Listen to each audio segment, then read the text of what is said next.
Hi, this is Jim Matzinger from Dane County. Today I'd like to go over how to create a pivot table from a CHEMS report. Now where can be handy is if you can't get exactly what you need out of CHEMS.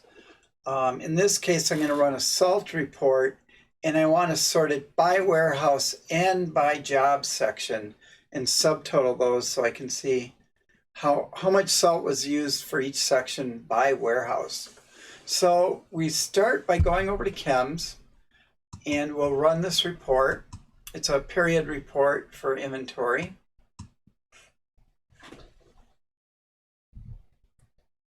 And we're just going to pick out the use transactions for state and county salt.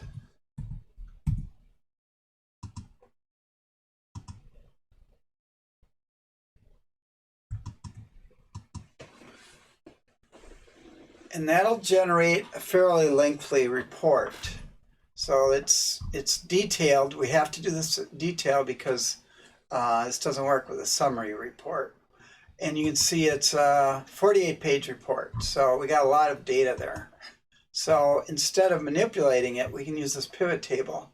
So we'll go to the print in the upper left and print to file, and then select XLS data file. And then we'll go to this little dotted box in the bottom and we'll choose where to send that. I'm going to just send it to my desktop to the CHEMS salt report.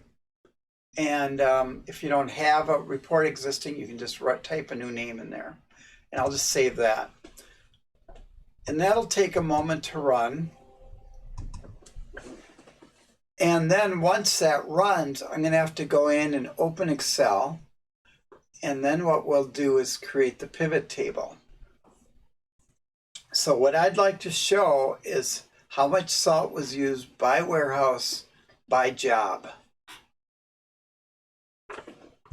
All right, so that's done running. So let's open up the Excel table.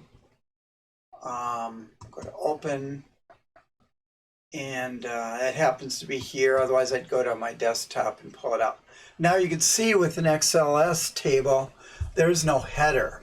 So if you aren't sure, you can look back at your CHEMS report and see what data is where. I know what this report does, so I'm just going to type in what I need. The first column is the warehouse, and I need that. Whoops.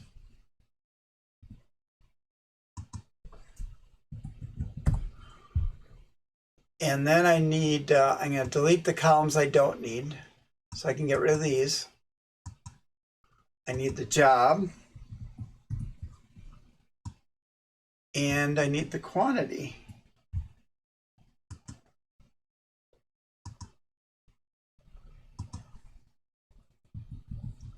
And finally, I'm gonna grab the amount as well. So I'm going to end up with 4 categories. Now all I have to do is go up to the top to insert and then click on pivot table. And I need to, as long as I clicked anywhere in that table, it'll automatically find the range. It goes from A1 to D3600. So that's quite a long table. Now I'll just hit OK. And here it is. Now I've got 4 fields to choose from. Now what you want to do is you want to make your columns, you want to pick a field that has a fewer number of items so it doesn't scroll forever to the right.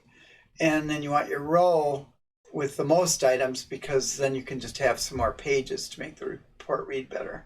So the jobs is my high number of items. So I can put that as my row. Warehouse is just a handful of items, so that can be my column. And then quantity is the fields. And as soon as I release, you can see it adds up the whole quantity for everyone, all the use of that job. So 52820, we used 499 cubic yards out of warehouse 1. If you go down to this row to D409, he used salt out of 5 different warehouses, totaling 726 yards. All right, so it's a real quick way to add up your report. We used 32,000 yards during that part of the season. I'm going to go and do a couple things to make this report a little more readable. First, I'd like to just make my data commas, comma with no decimal. That makes it a little easier. And then secondly, because there's so many rows and it's a little hard to follow, I will go up to the design item under pivot table tools, and then I click banded rows, and then the color of I want my bands, I'll just select gray.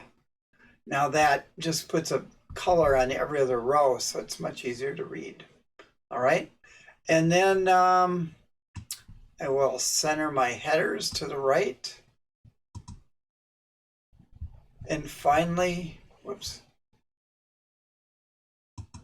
finally I'll just put a title on it. 2019-20 salt use by warehouse. All right, so that is that. I will attach the instructions to this, and if you have any comments, please post them, and I will follow up on that. Thank you very much.